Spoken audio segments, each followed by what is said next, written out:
we saw already in the previous lecture how to estimate zeta value experimentally. Analytically we will see using half band power point method how to estimate the beta value. So if you look at the forced vibration damped single degree, we already gave this expression which is general case. We said x of t is given by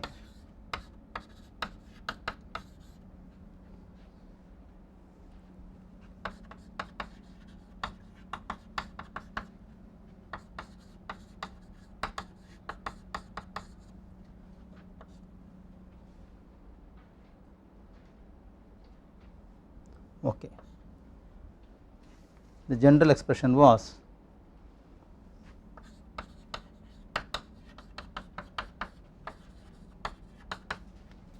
omega t. Now I will expand C and D which we already wrote earlier, which will be given by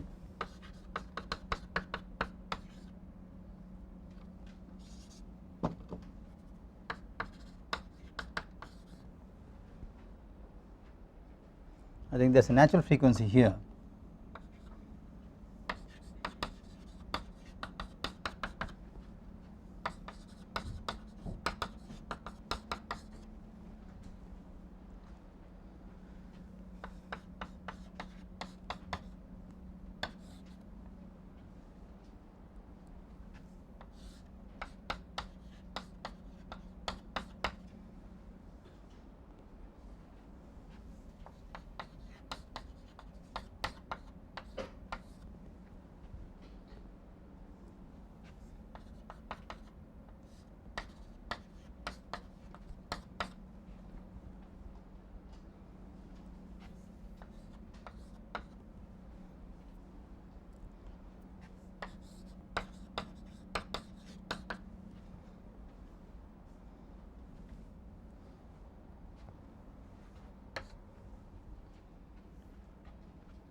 So this was the expression which we had.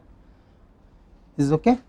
This expression what we expanded for C and D, and I am just rewriting C and D, whereas we already said this is my transient response and this is my steady state response, because this depends on the initial values or the initial conditions what you give to obtain A and B. They also depend on the fundamental frequency of the system, whereas there is no dependence of the initial condition in these two terms of sin omega t and cos omega t.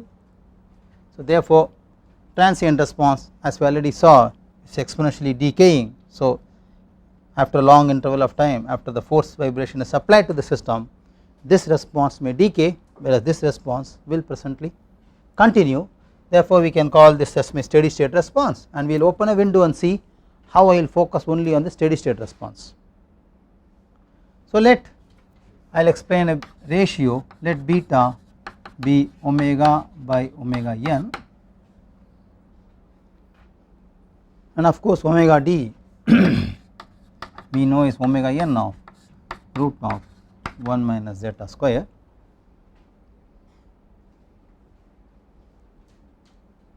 Therefore my steady state response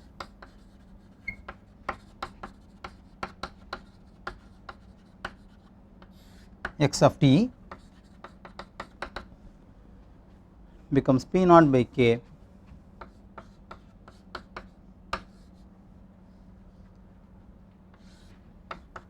one minus beta square by 1 minus beta square the whole square plus 2 zeta beta the whole square of sin omega t minus p naught by k 2 zeta beta by 1 minus beta square the whole square plus 2 zeta beta the whole square of cos omega t. I can express this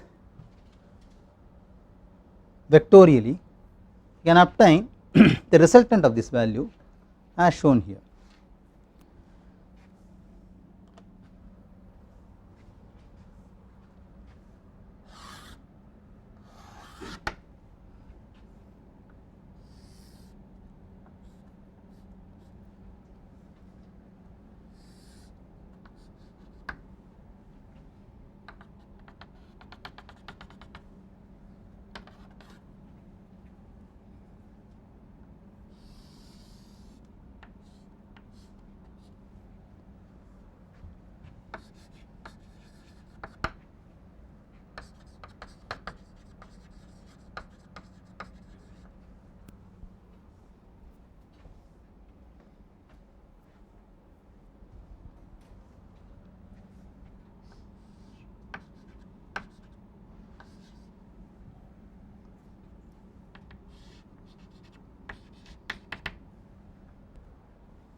So, this component on the real arm,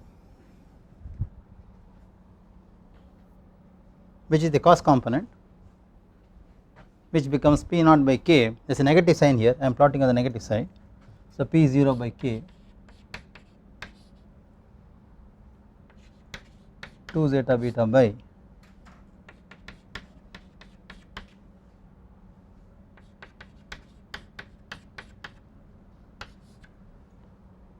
whereas on the imaginary arm this can be 1 minus beta square of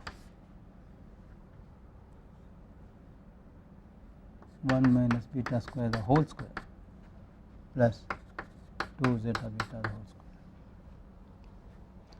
So, I call this resultant as rho.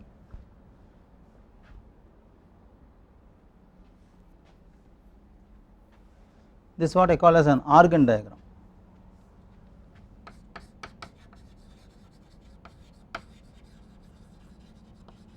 So, a vectorial representation of my resultant of my steady state response which I am having here. So, from this figure I can easily find tan theta as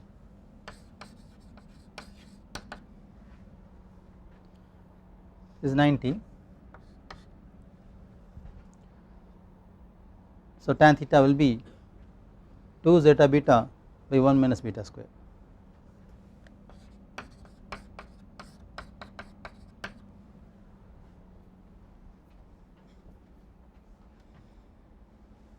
So, resultant will be the sum of squares of this, take a root of that. So, I write it here.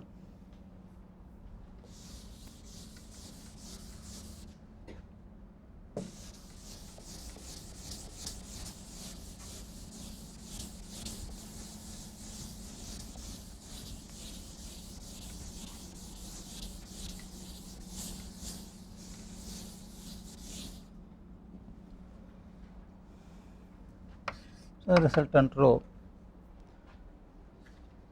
be root of squares of these two arms, which will be 2 zeta beta by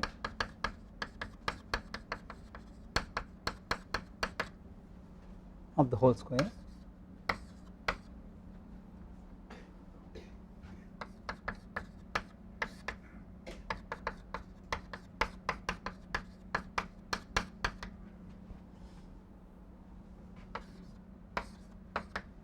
the root. If I simplify,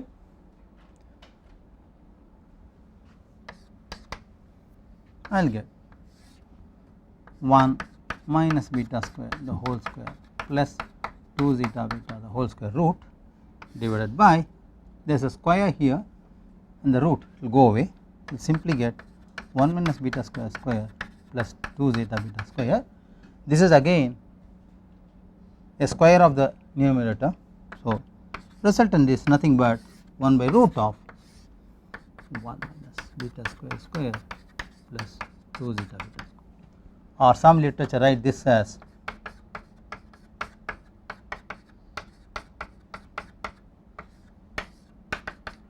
it is one and the same.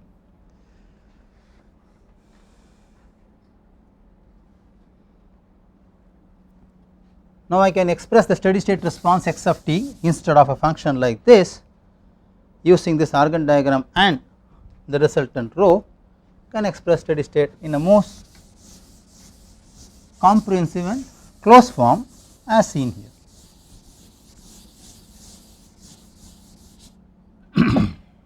Therefore, steady state response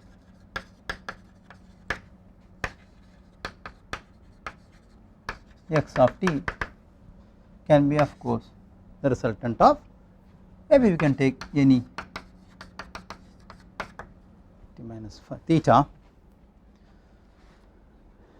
Why I am saying minus omega? Why I am saying omega? Because in this function both I have got only the forcing frequency, I do not have any omega in my original result. If you see C and D, if you see the C and D value in your paper, I have multiplier of omegas, omega n does not appear there. So sin omega t rho now becomes the resultant, as now we see here, that is also equal, let us put it like this, it is one and the same, and theta of course I have relationship from here. Now I want to find very important aspect of dynamic analysis, what we call dynamic amplification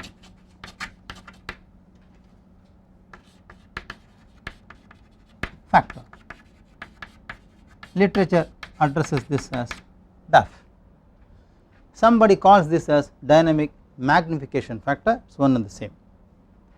So this is nothing but x of t by x static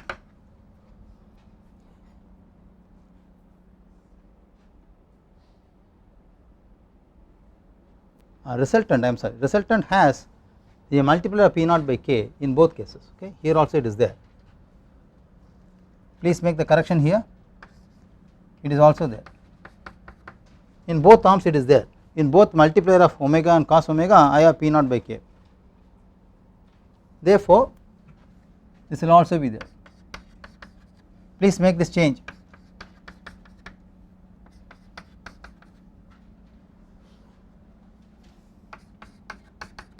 Please make this change.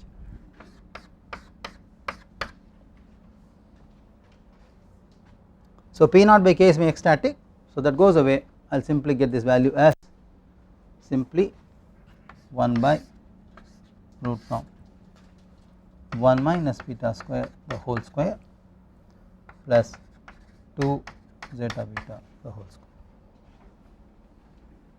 That is my dynamic amplification factor. I would like to plot this and see how does it look like.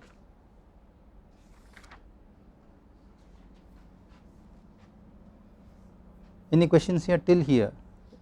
Few minutes, please turn back your literature and see where we are passing through. We started with free vibration analysis, undamped and then damped, then forced vibration, undamped, undamped, both resonance case we have studied, omega equal omega n. Now we are landing up in a situation where a general solution for a forced damped vibration is being understood here. We have also discussed this in the last lecture for omega equal omega n. So are we getting here, all of us? This is very important, this is one of the important landmark of understanding dynamic fundamentals on single degree. You must know what is the relationship for a dynamic amplification factor. I will tell you what is the significance of this in our study, because this is very important for us in ocean structures, we will talk about this. In ocean structures you have studied about response amplitude operator, RAW, I will talk about that also later. I will connect these two, how they are important. Any doubt here till any point here for anybody, any difficulty, any confusion? I hope you have made this change. There is a p naught by k multiplier here. If you look back the derivation, p naught by k was multiplied with sin omega as well as cos omega component, I missed out that in the Argand diagram here, okay, that is why I did not get the spelling is A, Argand, may it look like E, I do not know, it is A, A-R-G-A-N-D, Argand diagram. So, it is a closed form solution now for x of t, where theta is known, omega is of course known to me, it is a forcing function frequency, and the resultant rho is obtained from here, which is a combination of ratio of the frequencies and zeta. So, dynamic amplification factor has got two variables, one is of course beta, which is the ratio of the frequencies, that is forcing frequency versus natural frequency of the system as a ratio. The other variable is zeta, which is C by Cc. Now, I have only one equation, I have got two variables, I cannot plot this, okay, I have got to operate one as a constant value and keep on seeing how the other one varies for every value of this, okay, that is what I am going to do. So, preferably which can be kept constant, the international standards say keep zeta constant, keep on varying beta and plot this variation for every zeta, okay, that is how it is done. There is a reason for this. Why? If a plot can give me for every beta independently for every zeta, from the plot I can read all responses varying from undamped till damped for all frequency ratios, okay. So, DAF is a very comprehensive graph which indicates the dynamic response of any system, of course in our case it is single degree freedom system. So, it is a very important understanding of how the system will behave for different frequencies. Of course, here also you will see at beta equals 1 what is the most interesting inference we derive from DAF, we will see that. Now, let me plot this, anyway I am going to plot it not to scale, but I want you to plot it in Excel and try to see are we resembling the same curve here, okay. I am not showing the curve in the Excel here, you can pick up every different value of zeta and beta and try to plot, you will get the same thing which I am qualitatively showing here, okay, which I will draw here. Is there any doubt, any questions for anybody here? Because next 3 classes we will devote on solving problems on single degree, then we will introduce to multi degree and solution procedures. So, if you want to plot this,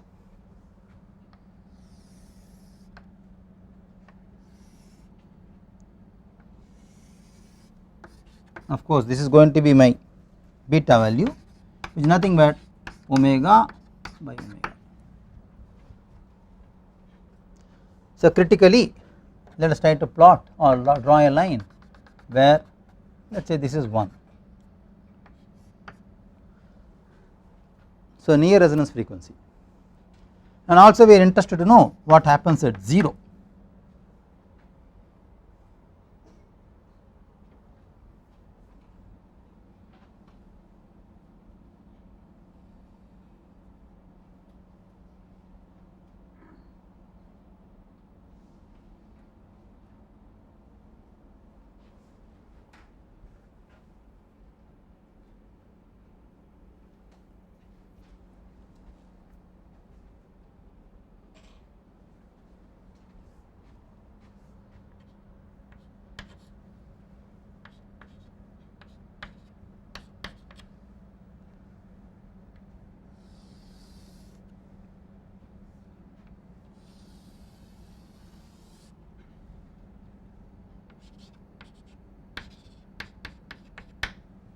So, it gets unbounded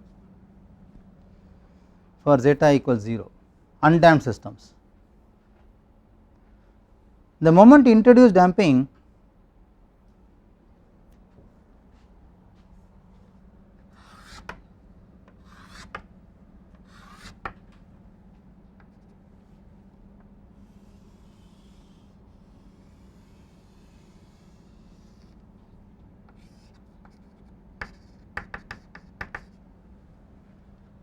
zeta 0.2.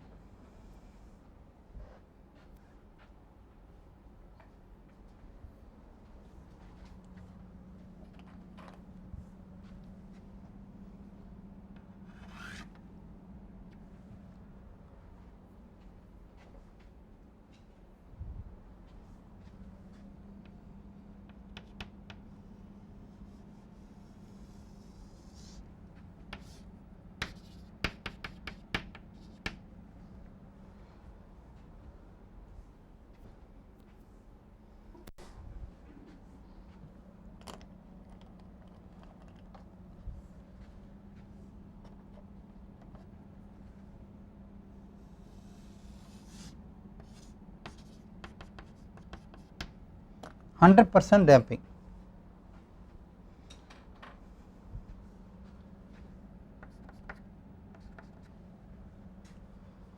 So, we infer more important things from this curve. Let us see what are they.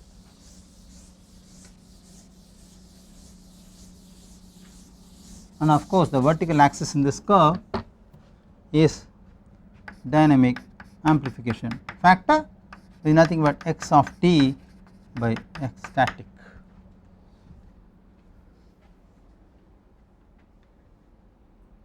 So, we infer some important information from this. Can you tell me what are they?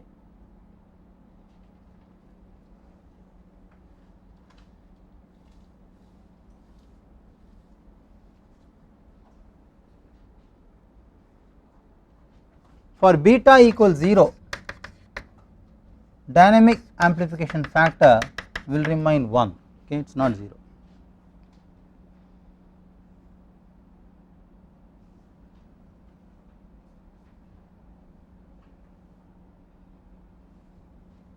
Now, the dynamic amplification factor keep on decreasing,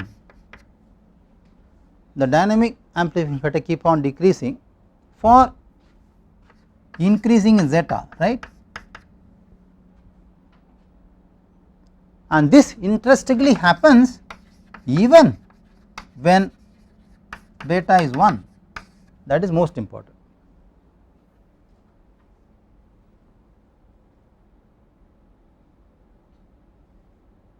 Okay, that is very important. Thirdly,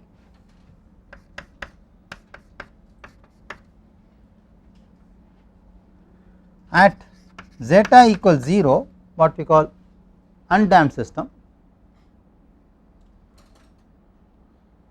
DAF is unbound, okay, it is just shooting up, we do not know. For all values of zeta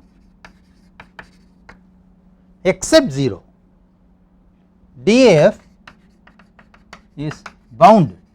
What does it mean? You can predict the response, you know what is the maximum response. How do you know that? You know x of t, when x of st static, this is simply p0 by k, where p0 is my amplitude of my excitation force and k is my stiffness of the system, which are known characteristics to me, right. Simply without doing any dynamic analysis, as a thumb rule, if I know x static, I can easily find x of t as a peak point for any specific zeta except 0. I can design the system for that. Okay.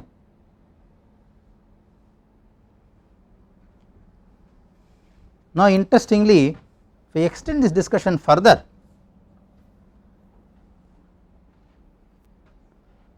let us quickly look at this window, what is happening here on the resonance band, because that is where we are very interested to know at this band what is happening, we would like to see. So, obviously, I cannot see from this expression here, okay. So, I will take away this.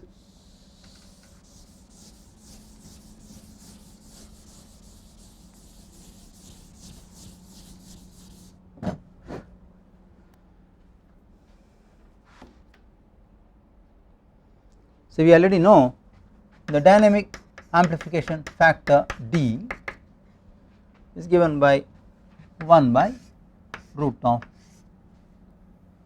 1 minus beta square the whole square plus 2 zeta beta the whole square.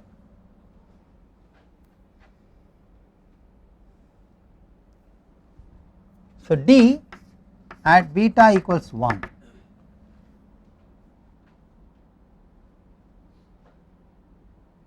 was 1 by 2 zeta, okay, is that right? Now, unfortunately, at zeta equals 0, this equation cannot be quantified.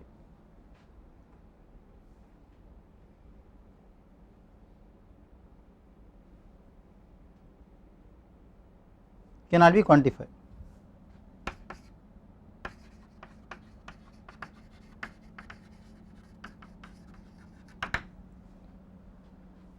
Because it gets unbounded.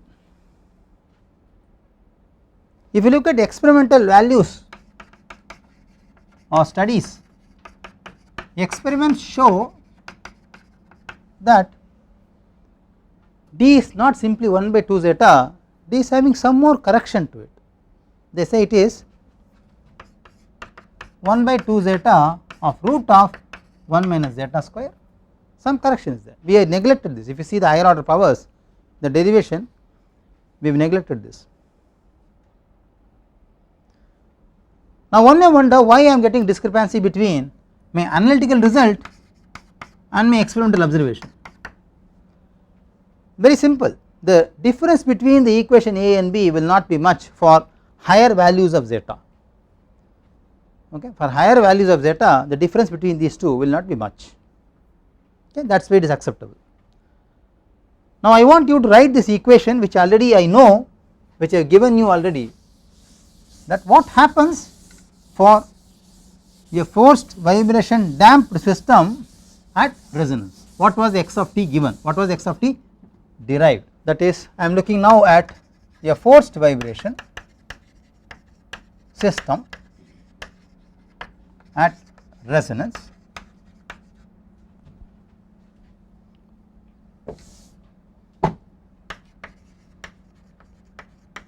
which is damped.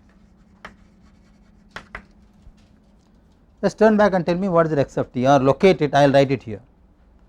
So are we getting this equation? I am writing it here, we already derived it. Please see, is it there or not? We have already derived it. X of t was given by e to the power of minus zeta omega t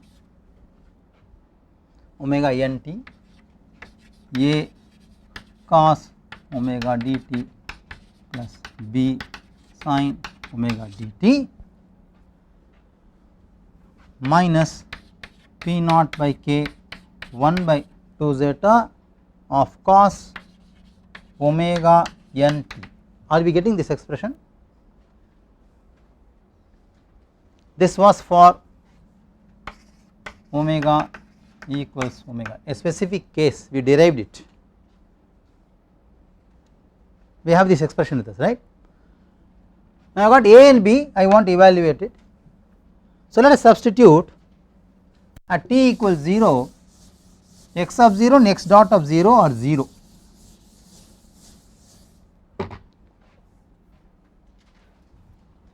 So the system starts at rest. So at t equals 0, let x of 0, x dot of 0 be 0. So can you eliminate x and a and b and give me the full x of t?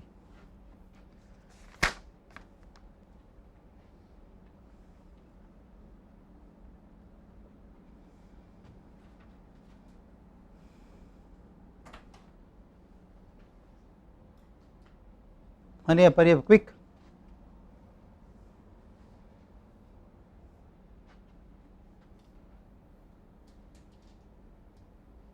So x of t is given by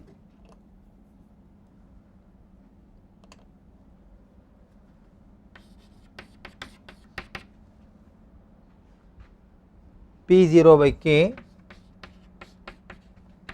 1 by 2 zeta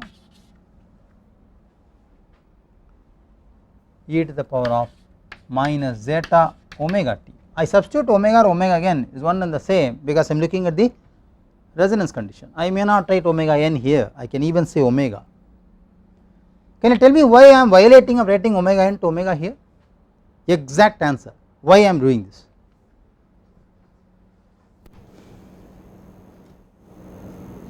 Resonance, that is fine, but I have defined resonance in a very different format. Resonating frequency is that frequency at which the forcing frequency maximizes the response. It is not the natural frequency. Sorry? Omega n. No, at resonance they will not again lie in your control. At resonance again the K and M characteristic will change. We are talking about resonance. Why I am writing omega here? Because we are looking at the response at resonance. Resonance frequency is that forcing frequency at which the response is maximized. Therefore, I am writing it as omega. But hypothetically or mathematically, whether I write omega n or omega, it is one and the same. Okay. So, cos omega dt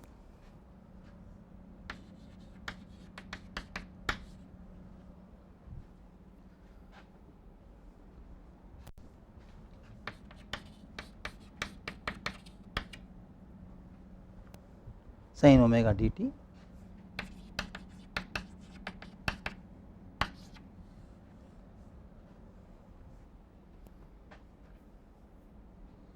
minus cos omega nt or omega t.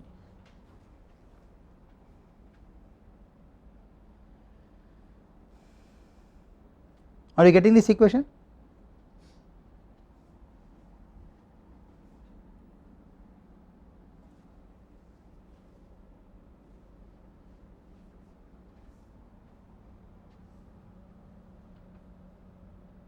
So, these components are exponentially decaying.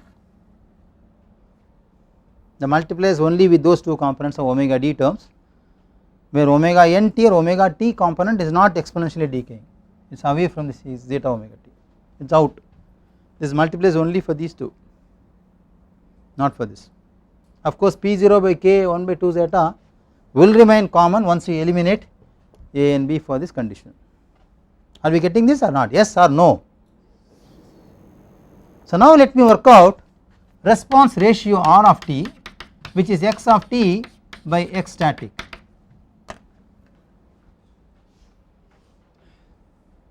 So, P0 by k will go away, I will get this as 1 by 2 zeta of the whole story back again.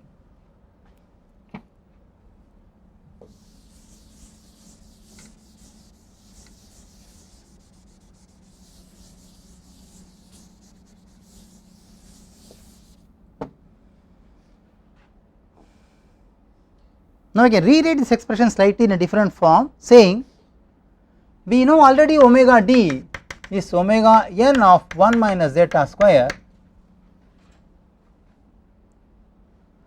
for zeta to be very small, small values of damping. Why I am saying that? I am trying to touch not the peak at zeta equals 0, any value other than zeta equals 0 I will get a bounded value, right. I am trying to catch that particular point, because at 0 I cannot catch. Any value other than 0 we already saw that the response will get bounded. So, for very small value of zeta, omega d and omega n will remain equal. Okay. So, in that case my R of t will become 1 by 2 zeta. Just think about it, what will happen to my R of t. For very small value of zeta, this term will go away. Okay.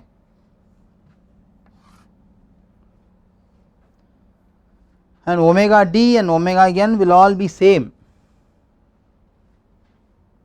So, I can write E zeta omega t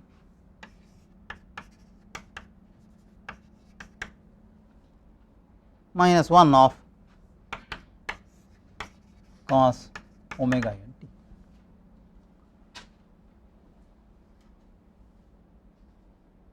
Or R of t can also be written as 1 by 2 zeta E zeta omega t minus 1 cos omega t. This is the standard form of writing response ratio at resonance for a forced damped system. Now, in this expression, when I put zeta equals 0, R of t will become unbounded. Okay. So, I should apply Lee-Hospital's rule to solve this. Let us do that and see what happens.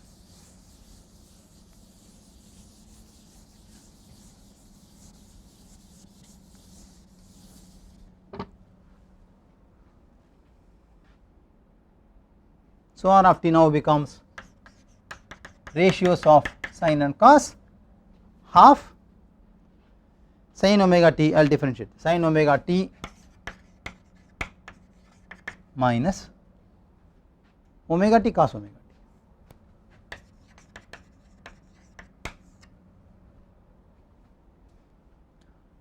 I want you to plot this for, as we know omega is 2 pi by t, since omega is 2 pi by t, plot this expression for different values of, okay, let me write this R of t as half of sin 2 pi t by t minus 2 pi t by t of cos of 2 pi t by t,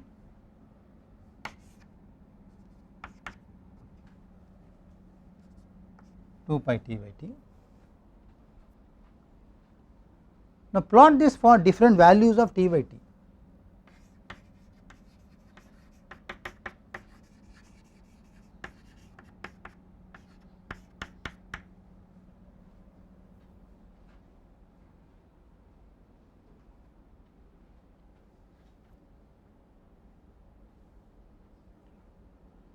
So we all know that at t is equal to 0, R of t will be always 0 because there is a multiplier, sin component go away, there is a multiplier here, R of t will become 0. So it starts at rest, which is satisfying the initial condition which we assumed in the calculation. So for t by t is equal to half, what happens to me R of t? Quick.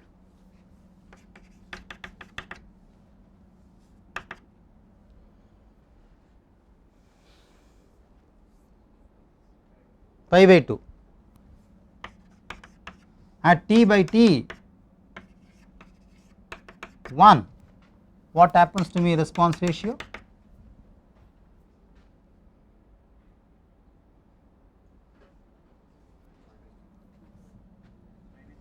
Minus pi. At t by t half, 1, 1 and a half, 3 by 2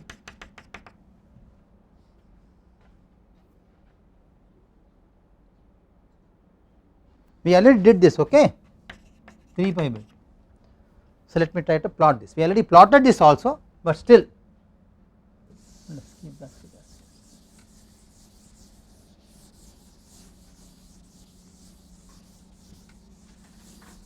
that.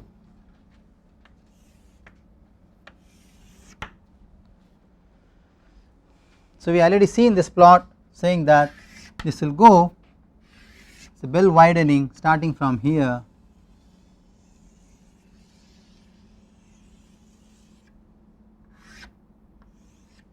and so on.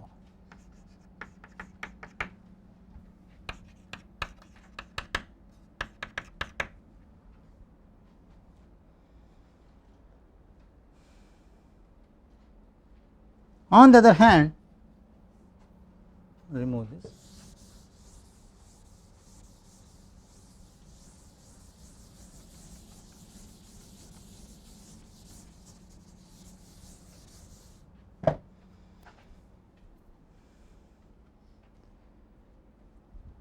Where R of t, okay, I will write this expression again here.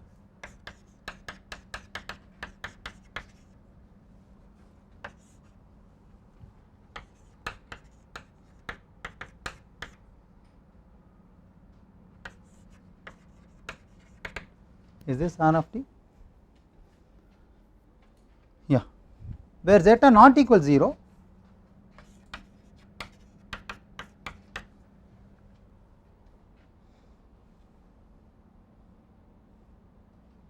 so the plot will look like this.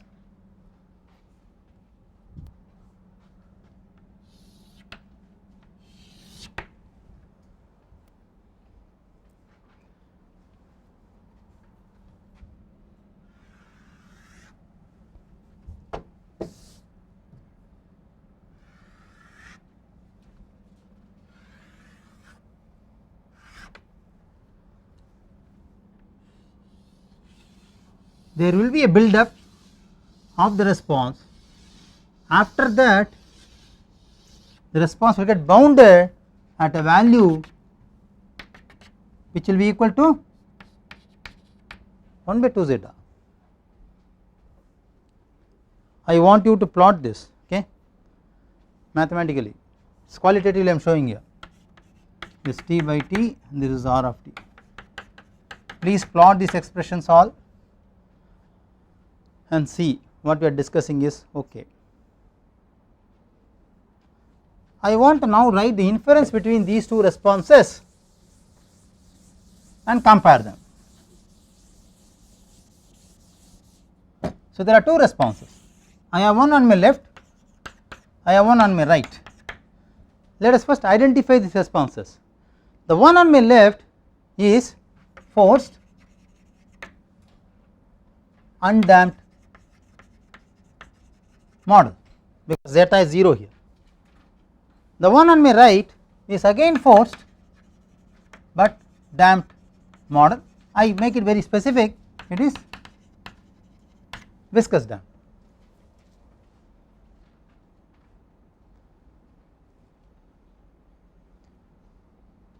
In both cases the commonness is response shoots up, okay, it is shooting up, here also shooting up, there also it is shooting up, okay.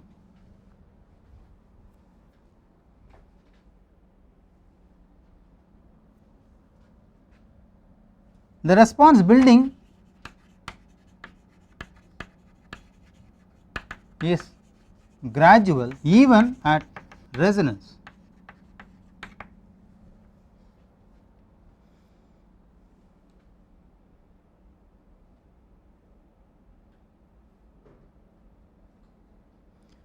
In an undamped system, the response build up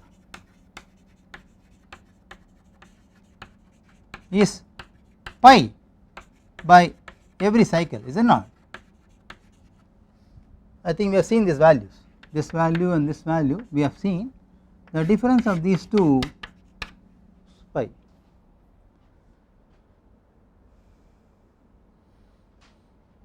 And keeps on building.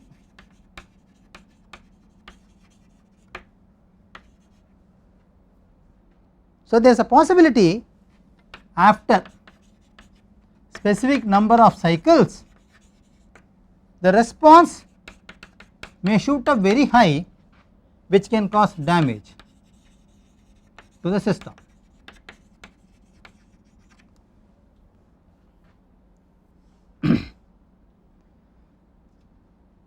These are all at resonance, okay, at resonance we are talking about. Whereas in this case, once you introduce damping for zeta be present, even though the response is building, let me put it here, even though it is building up gradually, it is bound by 1 by 2 zeta. So, there is a binding beyond which the response will not shoot up.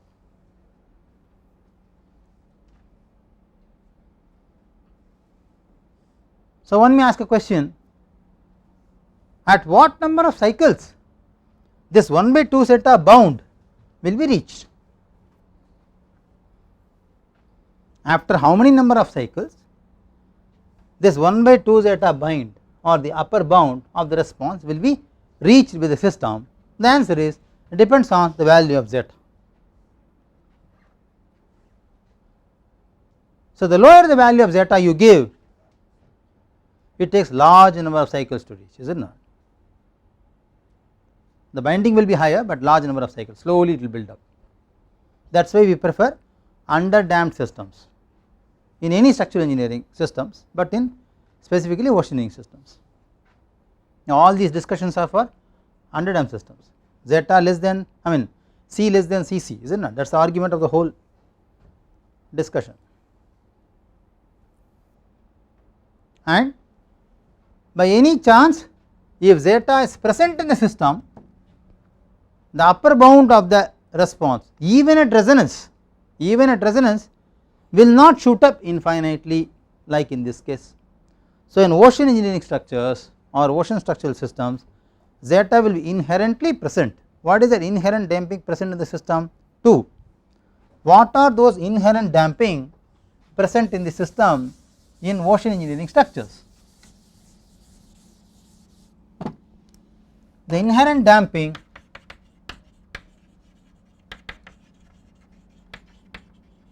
present in ocean structures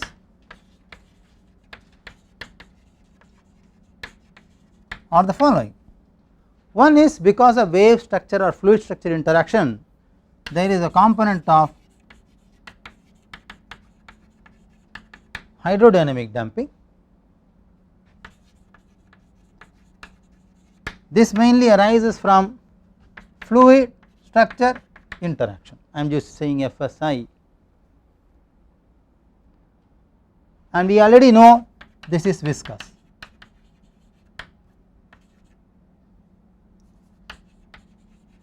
Viscous based model, because it depends on the velocity. The second kind of damping is also present in the system because of friction between two members, components in dry state. Coulomb damping, where this is there. For example, I have an offshore platform, I will remove this.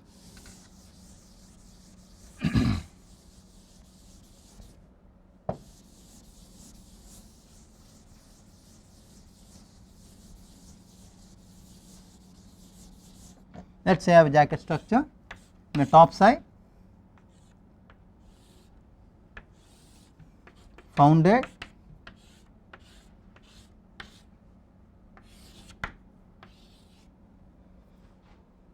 look at this intersection, there are two members,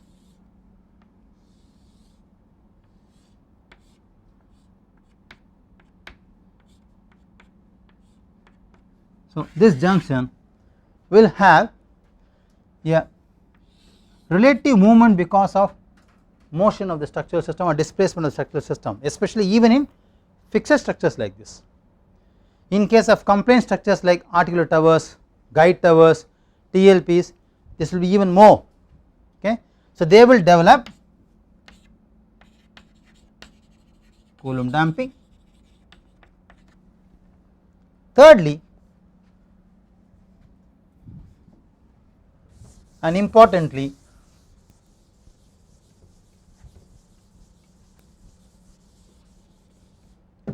damping, if I identify this as dissipation of energy or energy loss or strength loss indirectly, because strength loss is directly associated with the stiffness, energy loss or dissipation of energy of the system. There is a material degradation in ocean structures because of age. It can be due to corrosion, it can be due to sulphate attack, can be due to environmental loads acting on the members. So, material degradation will also impose some kind of damping which comes from the material.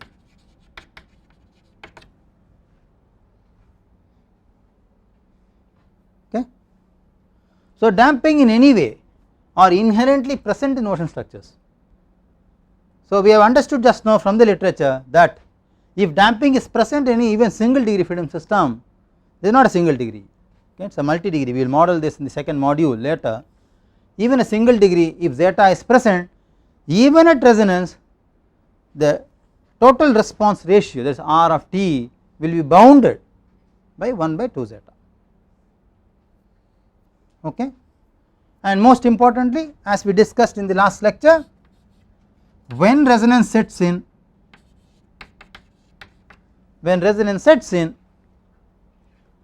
material degrades, stiffness decreases, mass changes, I am saying changes. This is because of variable submergence we call.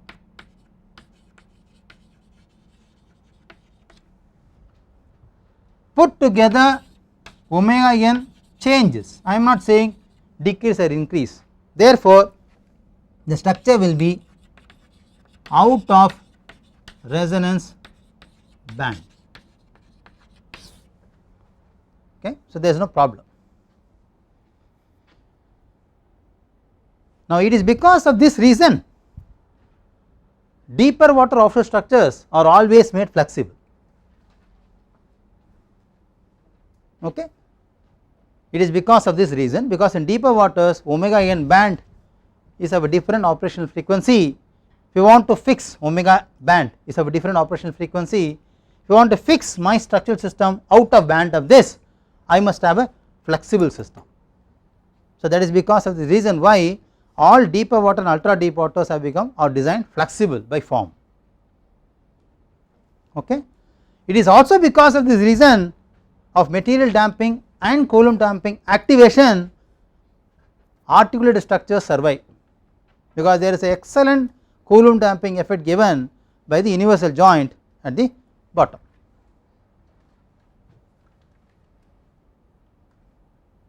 Okay. It is also because of this reason, because of the frictional damping arised between the guide towers survive, because there is a lot of friction happening between the lead point, fair lead point. I think you remember what is a fair lead point, at the point between the guy wire or the guy lines with that of the structural member. It is also because of this reason perforated structures in coastal structures survive, because in case of perforated members for coastal protection systems, which has been a recent development in breakwaters, when you allow hydrodynamic damping increase, the response decreases. Okay. So, all these have been derived advantages in different forms of structural systems, which has been meant for coastal or ocean structures like this. So, the next class we will talk about some applied examples on single degree, then we will understand single degree, and then we will move on to 2 degrees and multi degrees in the successive classes. Any questions? Any doubt? So, now you want to read completely, because you will be asked to reproduce and understand and derive or write down, list down the inferences from different problems as explained in the blackboard for your examination. So, the questions may not be straightforward. Okay. So, try to understand the whole literature, derive them also once, and understand the limitations of every segment of derivation and its relevant application in the ocean structural systems. Okay.